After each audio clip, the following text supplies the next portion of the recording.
And these are the two intakes I'm going to be working with. This was an intake manifold. That was an LT1 intake manifold. I did some amateur welding and fitting to get the fit of the distributor. Actually, that fit up is right. It don't have no gaps on it. It's not the best weld, but it don't leak no oil. And I haven't drilled a mounting pad for it and for the distributor. And I haven't retrofitted the coolant ports yet. All I've done was weld and put a box on it so I can run that 100 and some odd millimeter throttle body I put on here. I mean, it's just a little experimental project, you know. I wanted to get away from it because it was a lot of work. I completely gutted out that portion, and I haven't really spent a lot of time cleaning that up and massaging that opening, which I will if I do decide to run it. But I just gave up on it. I said, you know what? I wanted something that was ready to go. And Edelbrock had a Pro Flo TPI style high ram intake that I want to try out, and I looked at the price, $600. I mean, now I don't mind spending $600 on the intake that give me the dimensions I'm asking for. You know, you get set on the intake for $600. You call customer service and you ask them what the port sizes are and the running sizes are, and all they can want you to do is give you the year, make, and model of the original engine that you're putting it on. Well, people who buy stuff like this a lot of times are modifying their car, and they're asking for certain measurements because they want to know if they're going to fit their ports or what Felpro gasket will match it. They can't tell you what Felpro gasket will match at the intake. And this right here is a Felpro 1205, and this is what I ported my heads on my stroker motor and my Monte Carlo to. And the reason why I'm debating both these intake manifolds is because I'm going twin turbo. The twin turbo GT35 has been on my mind for the last few years. I finally bought a pair. I got the engine built with all forged internals. It has a nasty cam in it. It sounds great. I might change the cam though. I think it's a little too aggressive, a little too soft on the bottom end. But I won't know until I put the turbos on it and see how it responds with the turbos. If it's a little lazy, I'll go with a little less aggressive cam. But this is what I'm finna get into. This is what this video is about. I paid close to $400 for this intake, which is the Chinese clone knockoff.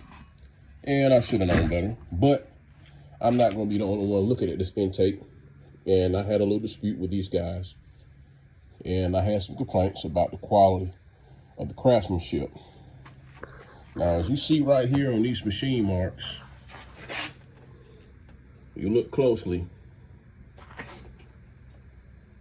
those are holes, okay? Each one of these, I guess, cuts from the mill to fit for those larger style injectors. The guy that was running it went a little too deep. You don't have that problem on the passenger side of the intake. I did contact the person I bought it from on eBay, and they did refund me about $250 of my dollars back. So roughly I got a little over $100 right now invested in this intake that I'm going to have to fix. So I knew it was a possibility when I got this intake manifold I was gonna run into airflow issues, but I didn't know how much different it was from the intake I already had for the LT1. This is just a regular LT1 intake, not an LT4, okay? So I'm gonna do a quick comparison of the LT1 intake port size, and I'm gonna let you see for yourself, just in case you're deciding to invest in this intake or either the Edelbrock intake. And I did a lot of research on the difference between the two, and a lot of individuals are running into the same problem I'm having with the Edelbrock version of this intake, that it won't port to the 1206 gasket. It will port to the 1205 gasket, but you do not have a lot of material to work with, okay? So obviously, just by looking at the two intake runners, that's the stock LT1, all right? And this is this manifold that I just bought. Obviously, I mean, I just feel like me wanting something better, I end up getting something worse all the way around. Now, I can say this: if you're a good welder, you can make this a good intake. If you add material here along the sides, you can open up that runner, because this top side of this intake, if you look on the inside of it, it's massive. But then it just tapers all the way down to the runner. So if you're a pretty good welder, you can make this a killer port. Welding and porting this intake to fit whatever you want. And one gripe I do have is the way the injector boss is fabbed into the intake runner. I don't like that very well, because you kind of like, you force the air to hit the back side of this thing, and then it has to do it again once it hits the valve. You know, the air moves faster at the top of the runner of the cylinder head.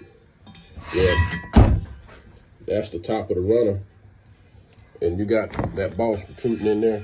I don't think it would have hurt this design any to pick that cup up in. I know FI Tech, whatever you call it, Phi Tech or whatever you want to call them, they have an intake. They have their cups, their injectors out of the runner. Their intake's running about $450, just their intake on jigs, but I don't think that intake manifold has any material for porting either. It's not cast, I don't believe. I think it's like a sheet metal style. It looks really cool. Another thing, this is one of those 90mm throttle bodies off of eBay I bought. Let's see. It will not direct bolt to this intake at all. If you're thinking about using one of those eBay 90mm throttle bodies or whatever, I'm gonna show you what's gonna happen. Let's see. I can get this right here. All right.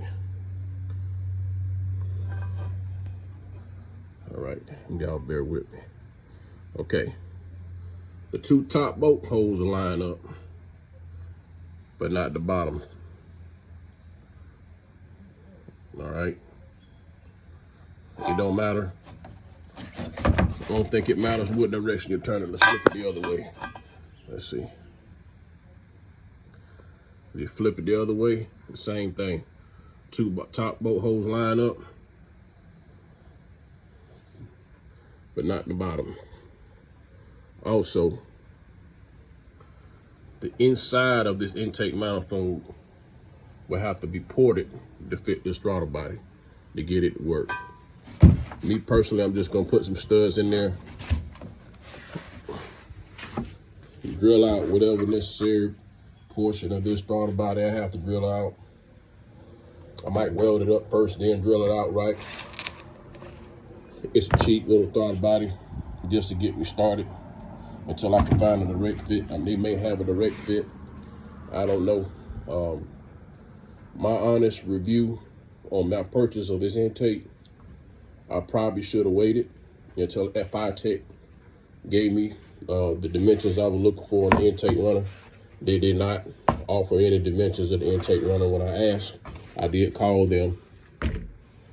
If they would have given me the dimensions I was looking for on the intake runner size or the port size or even the gasket used, when I called their customer service, I would have never bought this intake. How I'm feeling about giving up on my LT1 intake right now, I'm feeling pretty stupid. I should have stuck with the LT1 intake because the LT1 intake obviously had a better port size. Although I do like the fact that these runners adding more torque into my application, but they're undersized tremendously compared to the stock LT1 that hasn't been ported yet, may I add. This LT1 intake was re-drilled, re-welded, and re-drilled to accept 1206 gasket. Have not been ported yet. Let's see. All right. Let's see. Get this to fit right. I got one hand on this and I'm doing everything with one hand. I'm not a very good one-handed cameraman. Yes. So this hadn't been ported yet, and given the fact that it hadn't been ported yet, I would definitely recommend, if you got LT1 intake and you got the skills to work on these and make them what you want to make them and everything, don't give up on them. I think they're pretty good intakes.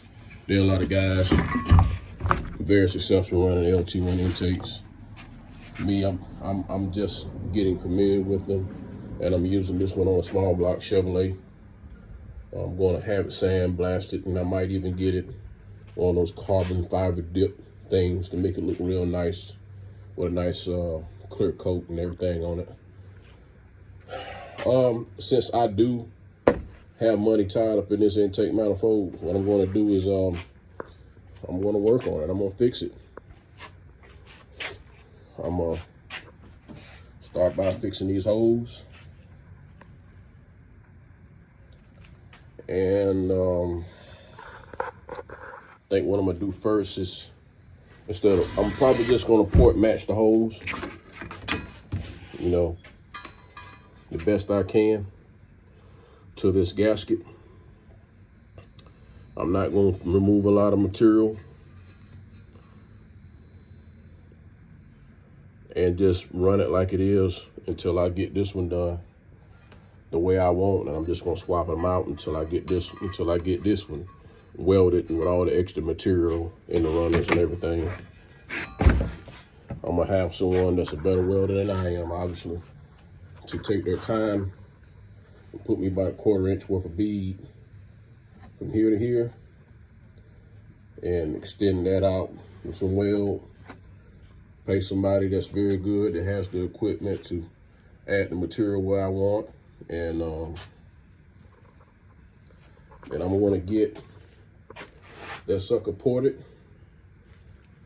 I mean, just look at the top side. Look how huge that is. They can be cleaned up too. Obviously, you have to cut that apart, but I'm not doing all that. That's not important. The most what I will do is I may put a fogger nozzle down in there some kind of way. I'll figure that out. You know, put my scramble button nozzles down in there. But this is my review of this Edelbrock clone Pro Flo TPI intake, and I'll let you figure out whether or not you want to make this investment. and go from there. Thank you.